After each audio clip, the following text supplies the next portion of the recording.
இருக்குது. இன்றைக்கு தமிழ்நாட்டில் பெண்கள் அதிகமா வேலைக்கு போயிட்டு இருக்காங்களாம், கண்டுபிடிச்சிட்டார். இது ஏற்கனவே தமிழகத்தில் அதிகமா பெண்கள் வேலை பார்த்துட்டு இருக்காங்க. ஆனா பெண்களுக்கு பாதுகாப்பு இல்லாத ஒரு சூழ்நிலை இந்த ஆட்சியில் தான் நடக்குது. உண்மைதானே?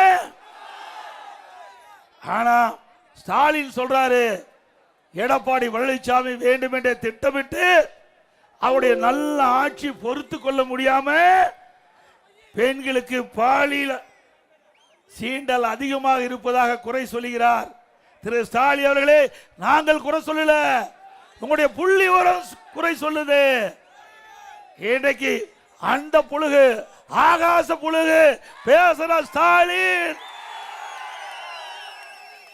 தமிழக அரசின் உங்களுடைய ஆட்சியினுடைய புள்ளி விவரப்படி பெண்களுக்கு பாலியல் துன்புறுத்தும் வழக்குகள் 26,651.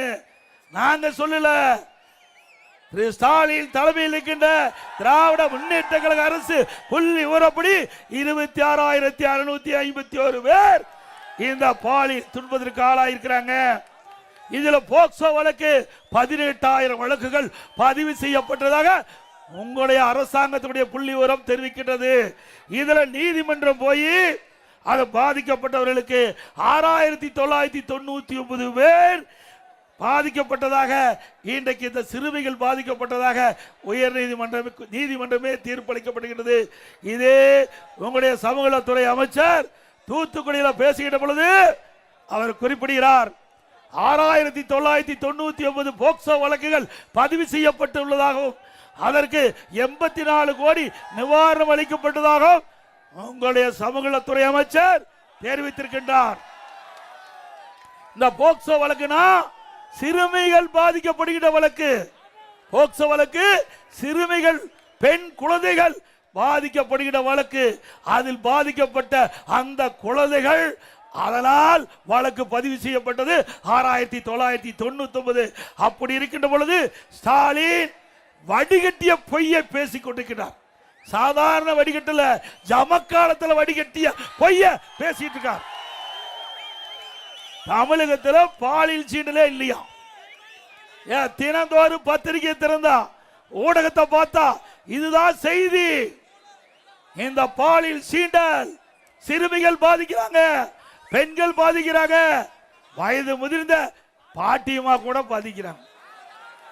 இப்படிப்பட்ட வெக்கங்கட்ட ஆட்சியில ஸ்டாலின் ஈரோட்டில் இன்று பேசுகிறார், எடப்பாடி பழனிசாமி வேண்டும் என்று பாலியல் சீண்டல் அதிகமாக தமிழகத்தில் இருப்பதாக பேசி வருகிறார் என்று ஒரு குற்றச்சாட்டை சொல்கிறார். இது உண்மையா? உண்மையாதான் நடக்குது. திமுக அரசாங்கம் வெளியிட்ட புள்ளி அறிவிப்பு தான் நான் படிச்சுட்டு இருக்கிறேன், சொல்லிட்டு இருக்கிறேன். உண்மைதானே?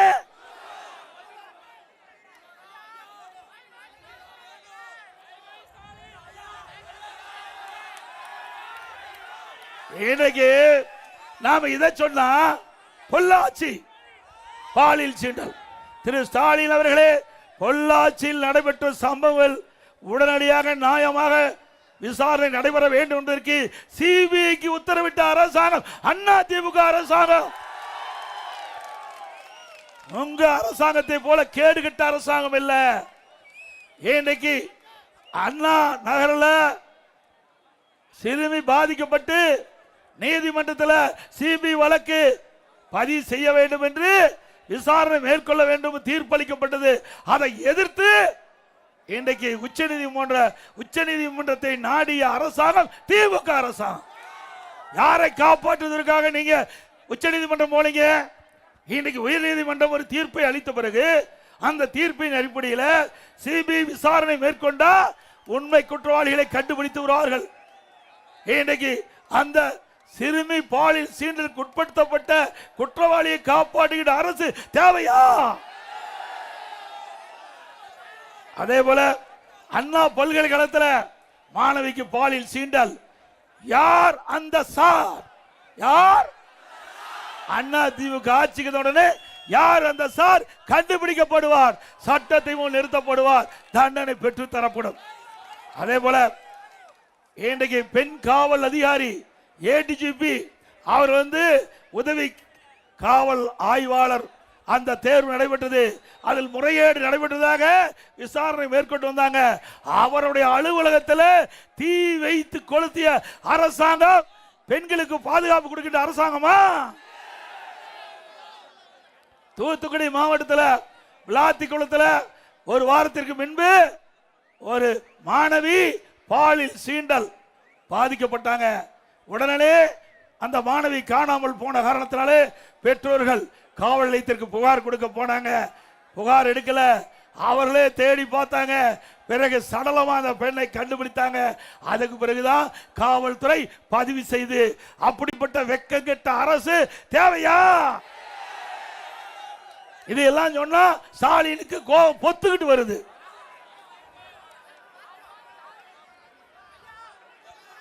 இன்றைக்கு ஸ்டாலின் சொல்றார், எடப்பாடி பழனிசாமி பாரதிய ஜனதாவுக்கு அடிமையா? நாம் அடிமையா இருக்கிறோமா? நாங்க மட்டுமல்ல, எங்க கூட்டணியில் அங்கம் வைக்கின்ற கட்சி கூட அடிமை கிடையாது. நியாயத்திற்காக போராடுவோம், மக்களுடைய பிரச்சனைக்காக போராடுவோம், தமிழ்நாட்டுக்கு நன்மை பேய்க்கக்கூடிய திட்டத்திற்கு ஆதரவு கொடுப்போம். தமிழ்நாட்டு மக்களுக்கு எதிராக எந்த வடிவத்திலே வந்தாலும் நாங்கள் அனுமதிக்க மாட்டோம், அதை எதிர்ப்போம். அதுதான் எங்களுடைய நிலைப்பாடு. திரு ஸ்டாலின் அவர்களே, உங்களை போல பூஜா தூக்குற கட்சி அண்ணா திமுக கட்சியில எங்க கூட்டணி கட்சி அல்ல.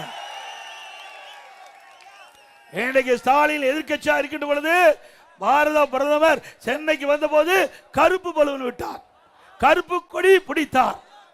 ஆளுங்கட்சியா வந்தார், முதலமைச்சர் ஆனார். பாரத பிரதமர் சென்னைக்கு வந்த போது வெள்ளை குடை பிடித்த வேந்தன் ஸ்டாலின். அசிங்கமா இல்ல பேசுறதுக்கு? எத்தனை முறை? 3 முறை சென்னைக்கு அழைச்சிங்க. தமிழ்நாட்டுக்கு வந்தார் திரு மோடி அவர்கள். மத்திய அரசு திட்டம் கலைவாணர் அரங்கில் அந்த நிகழ்ச்சி ஏற்படுத்தி இருந்தார் நம்முடைய முதலமைச்சர் திரு ஸ்டாலின் அவர்கள். அப்பொழுது அடிக்கல் நாட்டப்பட்டு அவருக்கு வரவேற்பு கொடுத்தீங்க, ரத்தன கம்பளம் விரிச்சு வரவேற்பு கொடுத்தீங்க. அப்போ பிரைம் மினிஸ்டருடைய தயவு தேவை. ஆனா வெளியிலே பேசுவது ஒன்று, செயல்படுவது ஒன்று. இப்படி இரட்டை வேடம் போடுகின்ற கட்சி திமுக கட்சி. திமுக தலைவர் திரு ஸ்டாலின் அவர்களே, நாங்கள் எப்பொழுதும் அடிமை கிடையாது. உதாரணத்துக்கு கொண்டு சொல்கிறோம், காவிரி நதிநீர் பிரச்சனை உச்சநீதிமன்ற தீர்ப்பு அளிக்கப்பட்டு விட்டது. அந்த தீர்ப்பை அமல்படுத்த மத்திய அரசு காலம் தாழ்த்தியது. பாரதிய ஜனதாவோடு அண்ணா திமுக கூட்டணி வச்சிருந்தது. பல முறை நாங்கள் எடுத்து சொன்னோம், விரைவாக உச்சநீதிமன்றம் அளித்த தீர்ப்பை நிறைவேற்றுங்கள் என்று. அப்ப நிறைவேற்றல. கூட்டணியில் அங்க வைத்தாலும் தமிழ்நாட்டினுடைய மக்களுடைய நலன் சார்ந்த பிரச்சனை, விவசாயியுடைய பிரச்சனை. நம்முடைய நாடாளுமன்ற 37 பேர் இன்றைக்கு உடனடியாக உச்சநீதிமன்றம் அளித்த தீர்ப்பை நீங்கள் அமுல்படுத்த வேண்டும் என்று கோரிக்கை வச்சு 22 நாட்கள் நாடாளுமன்றத்தை முடக்கிய கட்சி அண்ணா திமுக கட்சி. கூட்டணியில் இருக்கின்ற பொழுது மக்கள் நலன் சார்ந்த பிரச்சனைக்கு முழு வடிவம் கொடுத்த கட்சி அண்ணா திமுக கட்சி. ஸ்டாலின் அவர்களே, உங்களால முடியுமா? கடந்த தேர்தலில் என்ன சொன்னீங்க? 2021 சட்டமன்ற பொது தேர்தலில் திராவிட முன்னேற்ற கழகம் ஆட்சிக்கு வந்தா நீட்டுக்கு விலக்க பெறுவோம் சொன்னீங்களே. துணை முதலமைச்சர் உதயநிதி அவர்கள் நீட் விலக்கு பெறுவதற்கு ரகசியம் இருப்பதாக சொன்னீங்களே. ஏதாவது மத்திய அரசுக்கு அழுத்தம் கொடுத்தீங்களா? கொடுத்தாங்களா? இல்லது நாடாளுமன்றத்தில் உங்களுடைய நாடாளுமன்ற கூட்டணி கட்சி சேர்ந்த நாடாளுமன்ற அழுத்தம் கொடுத்தாங்களா? எப்பொழுது பார்த்தாலும் ஸ்டாலின் பேசுகிறார். 2024 நாடாளுமன்ற தேர்தலில் திமுக கூட்டணியில் அங்க வைக்கின்ற கட்சிகள் 39 இடத்திலும் வெற்றி பெற்று விட்டோம் என்று இன்றைக்கு மம்மதியில் இருக்கிறீங்களே.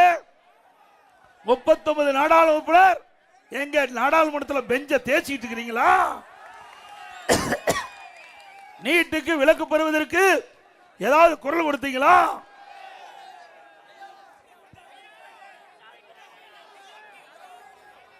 எங்களை போல தமிழ்நாட்டுடைய பிரச்சனையை தீர்ப்பதற்கு நாடாளுமன்றத்தில் குரல் கொடுக்க திராணி உங்களுக்கு இருந்ததா? ஒரு நாளாவது நீட்டுக்கு விலக்கு பெறுவதற்கு நாடாளுமன்றத்தில் குரல் கொடுத்து நாடாளுமன்ற அவையை ஒத்திவைக்கின்ற சூழ்நிலையை உங்களால செய்ய முடிஞ்சதா? ஸ்டாலின் அவர்களே, தில்லு திராணி தெம்பு ஒண்ணும் இல்லாத கட்சி திமுக கட்சி.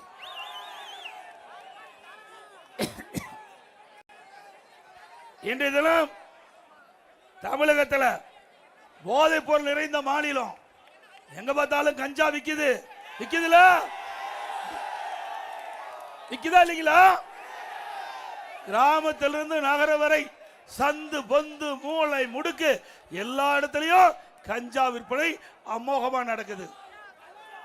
திமுக ஆட்சிக்கு வந்த உடனே ஒரே ஆண்டில் தமிழகத்தில் கஞ்சா புழக்க அதிகரித்து விட்டது. சட்டமன்றத்தில் பிரதான எதிர்கட்சி என்ற முறையில் முதலமைச்சருடைய கவனத்திற்கு கொண்டு வந்தேன். திரு ஸ்டாலின் அவர்களே, தமிழகத்தில் கஞ்சா போதைப் பொருள் எல்லா இடத்திலையும் தாராளமாக விற்பனை செய்யப்படுகிறது. அதை தடுத்து நிறுத்துங்கள் என்று பல முறை சொன்னோம். தொலைக்காட்சியின் வாயிலாக பேட்டி கொடுத்தோம், பத்திரிகையின் வாயிலாக அறிக்கை கொடுத்தோம். ஒண்ணுமே நடக்கல. இந்த போதை ஆசாமியால், கஞ்சா போதை ஆசாமியால் தமிழகத்தில் அன்றாடம் கொலை, கொள்ளை, திருட்டு, வழிப்பறிவு, பாலியல் வன்கொடுமை நடக்காத நாளே இல்லை. நடக்குதில்ல? அதை சொன்னா இன்றைக்கு ஈரோட்டில் தேவையில்லாத பதில முதலமைச்சர் பதிவு வைக்கிறார். திரு ஸ்டாலின் அவர்களே, உங்களுக்கு மனசாட்சி இருந்தால் உங்களுடைய புள்ளி விவரத்தின்படி நீங்கள் அதை எடுத்து படித்து பாருங்கள். நாங்கள் சொல்வது சரியா தவறா என்று முதலை சிந்தித்து பேசுங்கள். புள்ளி விவரத்தோடு நாங்கள் பேசிட்டு இருக்கிறோம். ஆக இதற்கு அடிப்படை காரணமே இந்த போதை ஆசாமியால் கஞ்சா பயன்படுத்துகின்றவர்கள், நம்முடைய இளைஞர்கள், மாணவர்கள் இந்த கஞ்சா பயன்படுத்தி சீரழியக்கூடிய நிலை இந்த ஆட்சியிலே பார்க்கப்படுகிறது. நாம் பெற்ற பிள்ளைகள் நம் கண் முன்னே அழிகின்ற நிலை இந்த ஆட்சியிலே பார்க்கிறோம். இப்படிப்பட்ட கொடுமையான ஆட்சி தேவையா?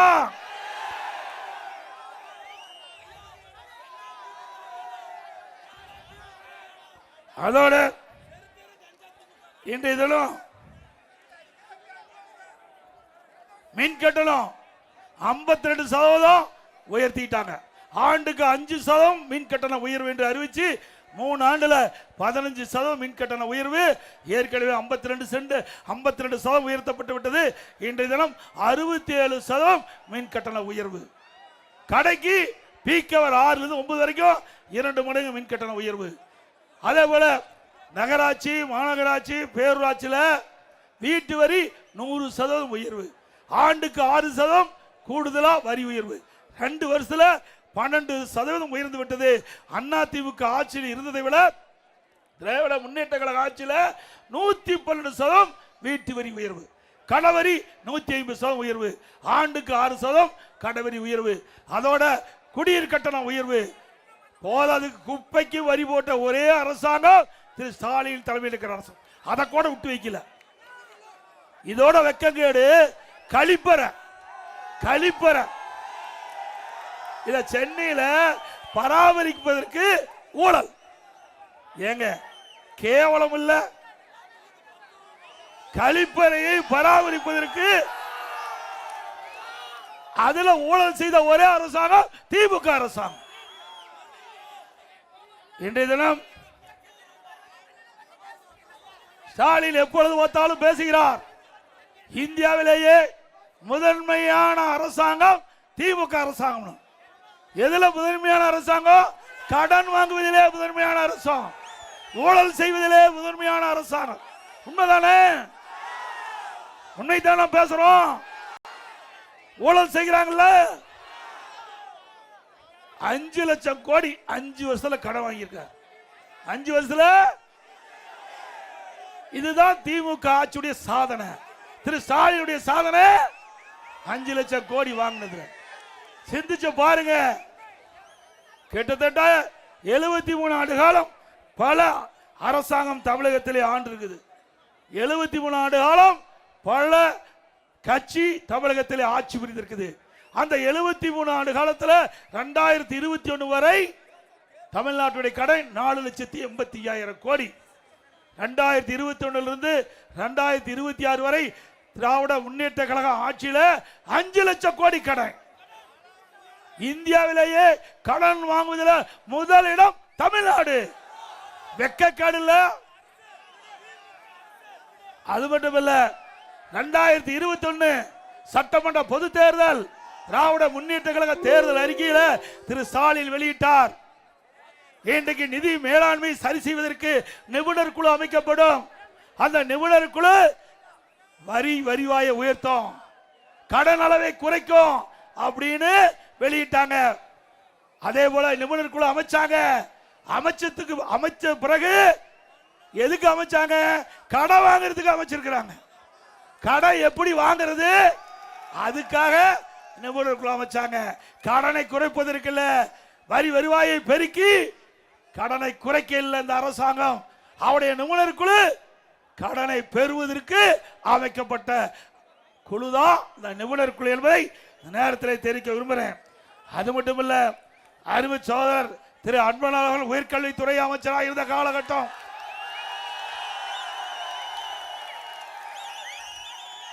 இந்தியாவிலேயே உயர்கல்வி படிப்பதிலே முதல் மாநிலம் தமிழ்நாடு. 2011 மாண்புமிகு தமிழ்நாடு முதலமைச்சர் இதயம் புரட்சி தலைவர் அம்மா அவர்கள் தமிழகத்துடைய முதலமைச்சராக பொறுப்பேற்கின்ற பொழுது 132 பேர் உயர்கல்வி படிச்சுட்டு இருந்தாங்க. அம்மா கல்வியில புரட்சி மறுமலர்ச்சி ஏற்படுத்தினாங்க. கல்விக்கு அதிக நிதி ஒதுக்கீடு செஞ்சாங்க. அதனுடைய விளைவு 2019-20 100க்கு 52 பேர் உயர்கல்வி படிக்கக்கூடிய நிலையை எட்டியது. மத்திய அரசுடைய இலக்கு 2030 அடைய வேண்டிய உயர்கல்வி இலக்கை 2019-20 அடைஞ்சு இன்றைக்கு இந்தியாவுக்கு உயர்கல்வி படிப்பதிலே முதல் மாநிலம் என்ற பெயரை பெற்றது அதிமுக அரசாங்கம். அதிமுக ஆட்சியில் ஒரே ஆண்டில் 11 அரசு மருத்துவக் கல்லூரி மருத்துவமனை கொண்டு வந்து சாதனை படித்தோம். அம்மா இருக்கின்ற பொழுது 6 மருத்துவக் கல்லூரி மருத்துவமனை. 2011 2021 வரைக்கும் ஸ்டாலின் நேற்று தினம் பேசுகிறார். அதிமுக ஆட்சி இருண்ட ஆட்சி பேசுகிறார். திரு ஸ்டாலின் அவர்களே, வெக்கமான சூடு சுரணை இருந்தா நீங்க உண்மையை பேச வேணும். 2011 2021 வரை 10 ஆண்டு காலம் அதிமுக ஆட்சியிலே 17 அரசு மருத்துவக் கல்லூரி மருத்துவமனை கொண்டாந்து சாதனை படைச்சிருக்கிறோம். உங்களுடைய ஆட்சியில ஒரு அரசு மருத்துவக் கல்லூரி மருத்துவமனை கொண்டு வர முடிஞ்சுதா? இன்றைக்கு சட்டக்கல்லூரி 7 சட்டக்கல்லூரி. அம்மா இருக்கின்ற போது ஒரு சட்டக்கல்லூரி, நான் முதலமைச்சர் இருந்த போது 6 சட்டக்கல்லூரி.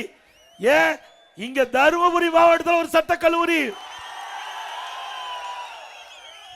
ஆக ஏழைகள் குறைந்த கட்டணத்தில் சட்டம் பயில்வதற்கு சட்ட கல்லூரியை அதிக அளவில் திறந்த அரசாங்கம் அதிமுக அரசாங்கம். 26 பாலிடெக்னிக் கல்லூரி, 4 பொறியியல் கல்லூரி, 5 கால்நடை மருத்துவக் கல்லூரி ஆராய்ச்சி நிலையம், அதே போல 68 கலை மற்றும் அறிவியல் கல்லூரி 10 ஆண்டுல இப்படி பல கல்லூரி திறந்ததன் விளைவு உயர்கல்வி படிக்கக்கூடிய எண்ணிக்கை உயர்ந்திருக்குது. பட்டப்படிப்பு படிக்கக்கூடிய எண்ணிக்கை உயர்ந்திருக்குது. சாதாரண ஏழை குடும்பத்தில் பிறந்த மாணவ மாணவி குறைந்த கட்டணத்திலே பட்டப்படிப்பு படிக்கக்கூடிய சூழ்நிலையை உருவாக்கி தந்த அரசாங்கம் அதிமுக அரசாங்கம். இப்படி ஏதாவது ஒரு திட்டமாவது உங்களுடைய ஆட்சியை நிறைவேற்ற முடிஞ்சுதா?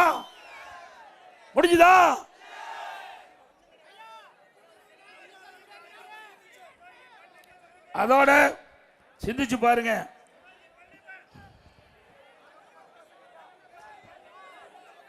திரு ஸ்டாலின் குறிப்பிட்டார் 2021 சட்டமன்ற பொது தேர்தலில் திராவிட முன்னேற்ற கழகம் ஆட்சிக்கு வந்தவுடனே அரசு சார்பா 3.5 லட்சம் காலி பணியிடங்கள் காலியா இருப்பதாகும்.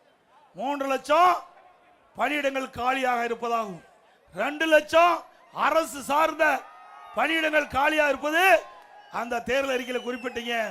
ஆட்சிக்கு வந்தவுடன் இந்த 5 லட்சம் அரசு காலி பணியிடங்கள் நிரப்பப்படும் என்று அறிவித்த திமுக அரசாங்கம் இதுவரைக்கும் 94,000 பேர் தான் பணி ஓய்வு பெற்றது. 1 லட்சம் பணியில் அமர்த்தது 94,000, அதுலயே 6,000 பாக்கி. அப்ப கொடுக்கப்பட்ட வாக்குறுதி நிறைவேற்றினாங்களா? படித்த இளைஞர்களுக்கு வேலை வாய்ப்பு கிடைக்கல. காலி பணியிடங்கள் அதிகரிச்சிருக்குது, குறையில இந்த ஆட்சியில.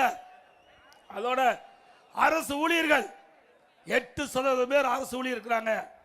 அந்த அரசு ஊழியர்களுக்கு ஆசை வார்த்தை காட்டி இன்னைக்கு திமுக ஆட்சிக்கு வந்தா பழைய ஓய்வு திட்டம் நடைமுறைப்படுத்தப்படும் என்ற அறிவிப்பை கொடுத்து அந்த அரசு ஊழியர்கள் குடும்பத்துடைய வாக்குகளை பெற்று ஆட்சிக்கு வந்த பிறகு திரு ஸ்டாலினுடைய அரசாங்கம் பழைய ஓய்வு திட்டத்தை நடைமுறைப்படுத்தல.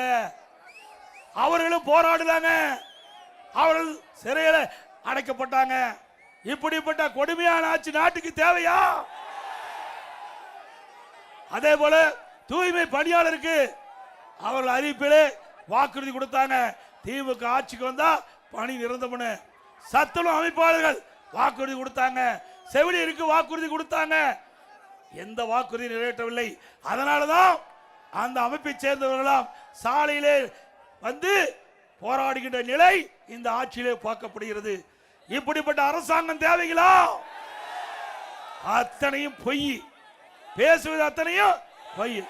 தினம் கோட் ஷூட் போட்டுக்கிட்டு அப்படியே வந்து பத்திரிகைக்கு ஊடகத்துக்கு போஸ்ட் கொடுத்து அன்னைக்கு செய்தி அது அவர் பேரை வைப்பாரு, ஒரு அறிவிப்பு கொடுப்பாரு. ஸ்டாலின் வந்து அறிவிப்பு கொடுத்த பெயர் யாருக்காவது நாம இருக்குதா? இருக்குதுங்களா? யாருக்காவது பேர் நாம இருக்குதா? இப்படி புதிய புதிய பெயரை வச்சு மக்களை ஏமாற்றி 5 ஆண்டு ஆட்சி செய்த அரசாங்கம் மீண்டும் தொடர வேண்டுமா? அதோட இன்றைய தினம் இந்த ஆட்சியில எந்த திட்டமும் புதிய திட்டம் எதுவே நிறைவேற்றப்படல. திராவிட முன்னேற்ற கழகம் கொடுக்கப்பட்ட வாக்குறுதி எதுவுமே நிறைவேற்றல. ஆனா அண்ணா திமுக ஆட்சியில நிறைவேற்றப்பட்ட பல திட்டங்களை இந்த நேரத்தில் குறிப்பிட விரும்புகிறேன். பாப்பாரப்பட்டி மற்றும் அதியமான் கோட்டையில் புதிய ரயில்வே மேம்பாலம் கட்டப்பட்டது. தருமபுரி மாவட்டத்தில் வாணியம்பாடி முதல் பள்ளிப்பட்டி வரை புதிதாக 4 வழிச்சாலை அமைக்கப்பட்டது. தருமபுரி மாவட்டம் பாப்பாரப்பட்டியில் தியாகி சுப்பிரமணிய சிவா மணிமண்டபம் மற்றும் நூலகம் கட்டப்பட்டது. பாப்புரெட்டிப்பட்டி, அரூர், பாலக்கோடு பகுதியில் புதிய அரசு கலைக்கல்லூரி, காரிமங்கத்தில் பெண்களுக்கான தனியான மகளிர் கல்லூரி, 4 கல்லூரி இந்த மாவட்ட மக்களுக்கு அளித்த அரசாங்கம் அதிமுக அரசாங்கம். பாலக்கோட்டையில் செயல்படுத்தி வந்த சுயநிதி பாலிடெக்னிக் கல்லூரி அரசு பாலிடெக்னிக் கல்லூரியாக தரம் உயர்த்தப்பட்டது. தருமபுரி மாவட்டம் மட்டலாம்பட்டியில் புதிய அரசு சட்ட கல்லூரி கொண்டாந்தோம். தருமபுரியில் பெரியார் பல்கலைக்கழகத்தில் முதுகலை விரிவாக்க மையம். மாவட்டம் முழுவதும் புதிய தரம் உயர்ந்த நெடுஞ்சாலைகள், கிராம சாலைகள், இணைப்பு சாலைகள், சிறு சிறு பாலங்கள் கொண்டு வந்தோம். தருமபுரி அரசு மருத்துவக் கல்லூரியில் கூடுதல் படுக்கை செய்து கொடுத்தோம். வத்தல் மலையினை சுற்றுலா தலமாக அறிவித்து சாலை வசதி அளிக்கப்பட்டது. காரிமங்கத்தில் ஆலம்பாடி மாற்றின ஆராய்ச்சி மையம் துவக்கப்பட்டது. புதிதாக ஏரியூர் மற்றும் கடத்தூர் என 2 ஊராட்சிகள் உருவாக்கப்பட்டது.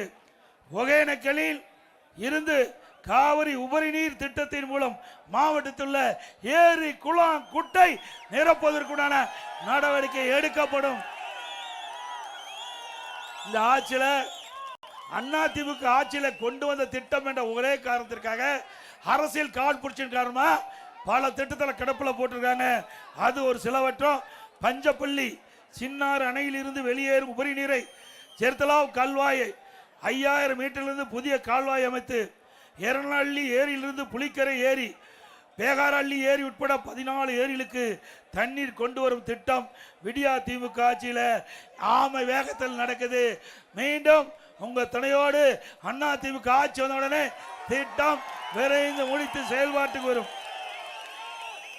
கிருஷ்ணகிரி மாவட்டம் தென்பெண்ணை ஆற்றிலிருந்து வெள்ளக்காலங்களில் வரும் உபரி நீரை இணையக்கோள் அணைக்கட்டின் வலதுபுறம் இடதுபுறத்திலிருந்து புதிய வழக்கு கால்வாய் அமைத்து கிருஷ்ணகிரி மற்றும் தருமபுரி மாவட்டங்களில் வறட்சியான பகுதியில் உள்ள ஏரிகளுக்கு நீர் வழங்கும் திட்டம் அதிமுக ஆட்சியிலே டெண்டரப்பட்டு 3 ஆண்டு ஆகியும் இதுவரை 25% பணிகள் தான் நிறைவேற்றப்பட்டுகிறது. எஞ்சிய பணிகள் வேண்டுமென்றே திட்டமிட்டு காலதாமம் செஞ்சுட்டு வராங்க. மீண்டும் அதிமுக ஆட்சி வந்த உடனே இந்த பணி விரைவுபடுத்தப்பட்டு பயன்பாட்டுக்கு வரும். அழியாளம் அணைக்கட்டிலிருந்து வலதுபுற கால்வாயிலிருந்து புதிய கால்வாய் அமைத்து பாலக்கோடு தூள்செட்டி ஏரிக்கு அதிமுக ஆட்சியில் பணிகள் டெண்டர் விடப்பட்டும் இதுவரை தொடங்கல.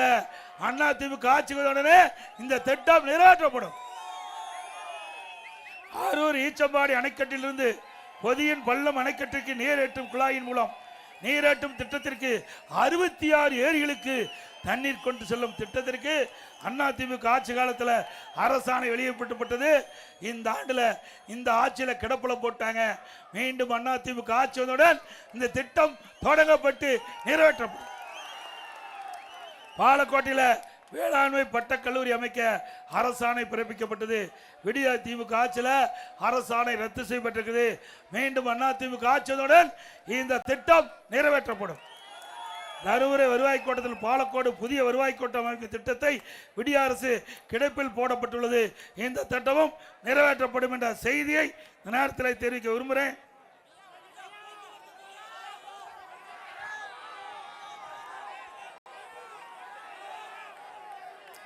இதே போல அதிமுக ஆட்சி மலர்ந்தவுடனே அதிமுக சார்பா பல அறிவிப்புகள் வெளியிட்டோம்.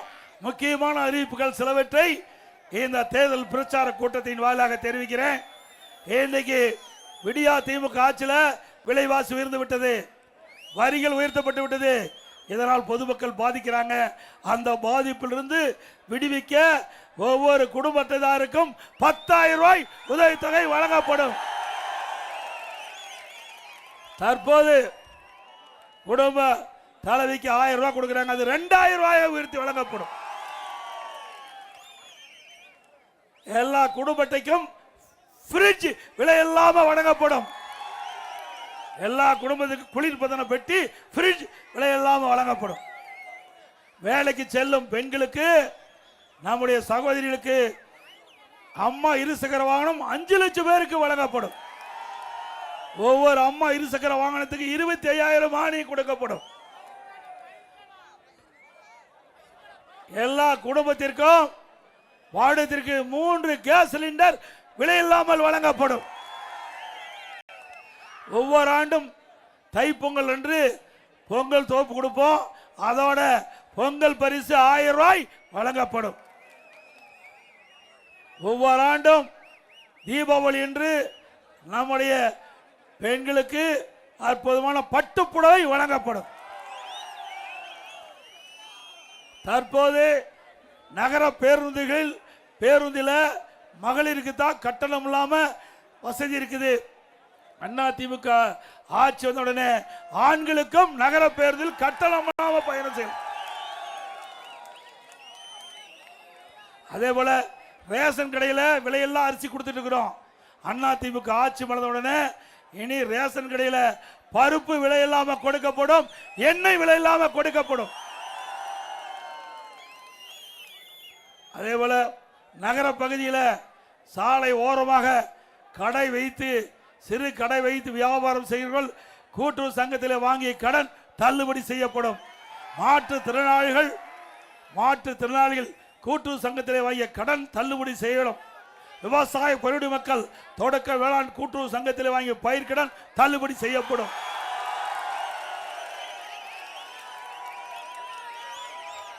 நம்முடைய படித்த பட்டம் பெற்ற இளைஞர்களுக்கு வேலை வாய்ப்பில் பதிவு செய்து பணி கிடைக்காமல் இருக்கின்ற பட்டப்படி படித்த இளைஞர்களுக்கு மாதந்தோறும் 2000 ரூபாய் வழங்கப்படும். +2 வரை படித்தவர்களுக்கு 1000 ரூபாய் வழங்கப்படும். அதுபோல அம்மா இல்ல திட்டம், அந்த திட்டத்தின் மூலமாக கிராமத்தில் இருக்கின்ற ஏழைகள் நகரத்தில் இருக்கின்ற ஏழைகள் வீடு இல்லாதவர்களுக்கு அற்புதமான காங்கிரீட் வீடு கட்டி கொடுக்கப்படும். அதோட பட்டியலின மக்கள் அவர்கள் குடும்பத்தில் இருக்கின்றவர்கள் வயது திருமணமாகி தனி குடித்தனம் போய்கின்றவர்களுக்கு அவர்களுக்கு தனியாக இடமாகி அற்புதமான காங்கிரீட் வீடு அந்த மக்களுக்கு கட்டி கொடுக்கப்படும். அதே போல இன்றைக்கு மத்திய அரசாங்கம் அறிவிக்கப்பட்டிருக்கிறது, எல்லா மாநிலத்திலும் ஜாதி வாரி கணக்கெடுப்பு எடுக்கப்படும் என்ற அறிவிப்பை வெளியிட்டிருக்கிறது. அதை தமிழகத்திலே நடைமுறைப்படுத்தப்படும். ஜாதி வாரி கணக்கெடுப்பு தமிழகத்திலே நடைமுறைப்படுத்தப்படும். அதே போல திராவிட முன்னேற்ற கழகம் 2021 சட்டமன்ற பொதுத் தேர்தலின் போது பல முக்கிய அறிவிப்புகள் இதுவரை நிறைவேற்றப்படல.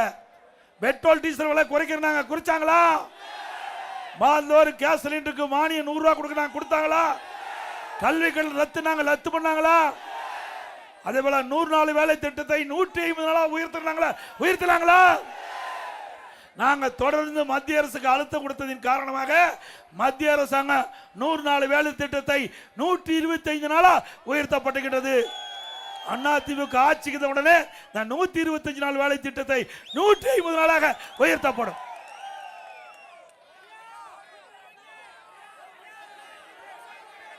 மக்களை காப்போம், தமிழகத்தை மீட்போம்.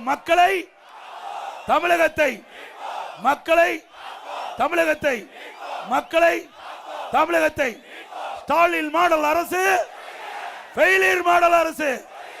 By bye Stalin. நன்றி, வணக்கம்.